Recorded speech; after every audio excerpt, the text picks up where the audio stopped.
भारत ने कभी भी कोई युद्ध अपनी तरफ से प्रारंभ नहीं किया और न ही किसी देश की 1 इंच जमीन पर भारत ने कभी कब्जा किया है।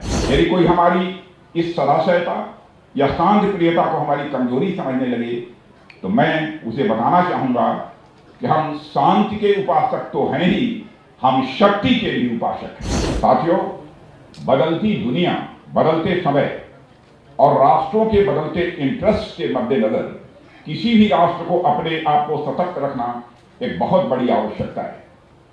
दुनिया में आए दिन किसी न किसी प्रकार के कॉन्फ्लिक्ट की स्थिति, संघर्ष की स्थिति पैदा होती हुई दिखाई देती है। हालांकि भारत हमेशा युद्ध के खिलाफ रहा है और यही हमारे भारत की नीति रही है। और यह कोई आज की बात नहीं है। भारत एक ऐसा देश है जिसने कि पूरे विश्व को वसुधैव कुटुंबकम यानी the whole world is family यह संदेश दिया है। हमने भारत की सीमा में रहने वाले लोगों को ही अपने परिवार का सदस्य नहीं माना है, बल्कि पूरे विश्व की धरा पर रहने वाले लोगों को अपने परिवार का सदस्य मानने वाला दुनिया का इकलौता देश यदि कोई है तो हमारा और आपका देश है भारत। मैं आपको याद दिलाना चाहता हूं कि भगवान श्री राम ने हमें सिखाया है कि शस्त्र धारण किया जाता है तो शास्त्र अथवा धर्म व मर्यादा की रक्षा के लिए शस्त्र धारण किया जाता है।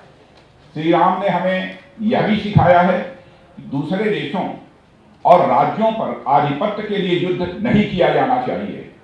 लंका पर विजय पाने के बाद उन्होंने स्वयं राजा बनकर न्याय संगत व्यवहार करते हुए विभीषण जो उन्हीं के उत्तराधिकारी थे उन्हीं को राजा बनाया था।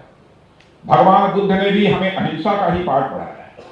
इसी महान विरासत के चलते भारत ने कभी भी कोई युद्ध अपनी तरफ से प्रारंभ नहीं किया और न ही किसी देश की 1 इंच जमीन पर भारत ने कभी कब्जा किया है।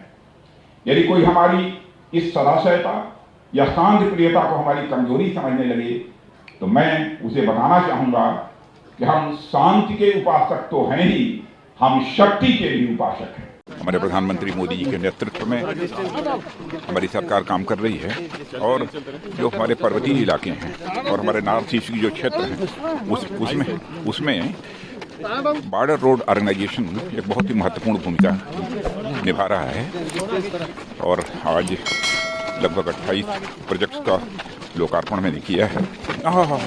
जी सर, जिस तरह से ये एलएसी के पास भी बिल्कुल बना है, ये बहुत इम्पोर्टेंट हो जाता है आर्मी की जाने आवागमन। रणनीतिक दृष्टि से भी, स्ट्रेटेजिक पॉइंट ऑफ व्यू से भी इन सब सारे रोड्स की अहमियत रहती है।